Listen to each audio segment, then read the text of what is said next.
ವಿನಂತಿಸ್ತಾ ಇದ್ದೇನೆ. ತುಮಕೂರಿನ ಗುಬ್ಬಿ ವೀರಣ್ಣ ಕಲಾಕ್ಷೇತ್ರದಲ್ಲಿ ಕಲಾಶ್ರೀ ಡಾಕ್ಟರ್ ಲಕ್ಷ್ಮಣದಾಸ್ ಅವರ ಅಭಿನಂದನಾ ಆಮೇಲೆ ಸಮಾರಂಭ ಚೀಟಿ ಬಂದೈತೆ, ಅದ್ದೂರಿಯಾಗಿ ಮೊದಲೇ ಚೀಟಿ ನೆರವೇರಿತು.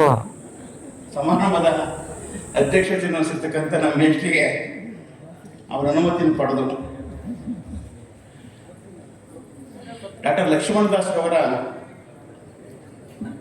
ಸಾಹಿತ್ಯದ ಬಗ್ಗೆ ಮಾತಾಡಲಿಕ್ಕೆ ನನಗೆ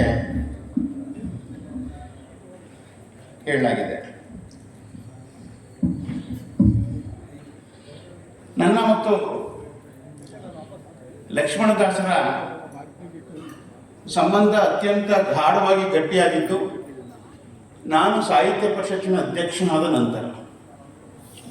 ಆದರೆ ಅದಕ್ಕಿಂತ ಮೊದಲೇ ಚಿಕ್ಕನಾಯಕನಹಳ್ಳಿ ಗಣಪತಿ ಪೆಂಡಾಲ್ನಲ್ಲಿ ಅವರ ಹರಕತೆಗಳನ್ನು ನಾವು ಕೇಳಿದ್ದೀವಿ.